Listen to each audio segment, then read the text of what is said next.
जैसा कि आप देख सकते हैं हम के स्पिंडल का स्प्रिंग लगा रहे हैं, इसके ऊपर टाइमिंग का निशान होता है। ये है टाइमिंग का निशान, शायद आपको नज़र ना आए तो इसके ऊपर भी निशान लगे हुए हैं। ये 1 2 नीचे 3 लगे हुए, ये 3 निशान है। बिल्कुल वाकई नज़र आ रहे हैं इसमें से। तो उसकी जानिब इस पे आपको शायद कि ना नज़र आए तो ये छोटा सा ब्रीक सा लगा हुआ है। ये 1 मिनट आपको ऐसे नहीं नज़र आएगा, मैं ज़रा आपका वीडियो बना। हाँ बिल्कुल नज़र आ गया, ये डैम सा पड़ा हुआ छोटा सा सुराख सा। अच्छा तो इसका फिर क्या करना है, ये किस लिए होता है? ये इसको पहले यहाँ पे डालते हैं ना इस तरह, ठीक है, और ये स्पिंडल को घुमा के यहाँ पे रखते हैं।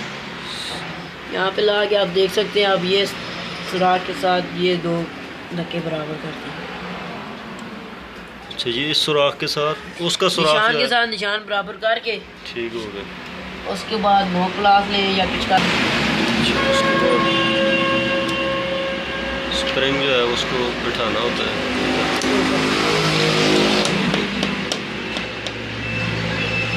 और अब ये बिल्कुल स्मूथ आवाज़ में बैठ गया। ज़बरदस्त। अगर बैठा ना हो तो इसको यूँ फिर ये आवाज़ करता है, टिक टिक आवाज़ करता है, इसलिए ये आवाज़ नहीं कर रहा, ये बता रहा है कि मैं सही बैठ गया। आपको दिखा सकते हैं हम केक के साथ ही। ये देखिए जी उस्ताद जी, क्या बात है आपकी।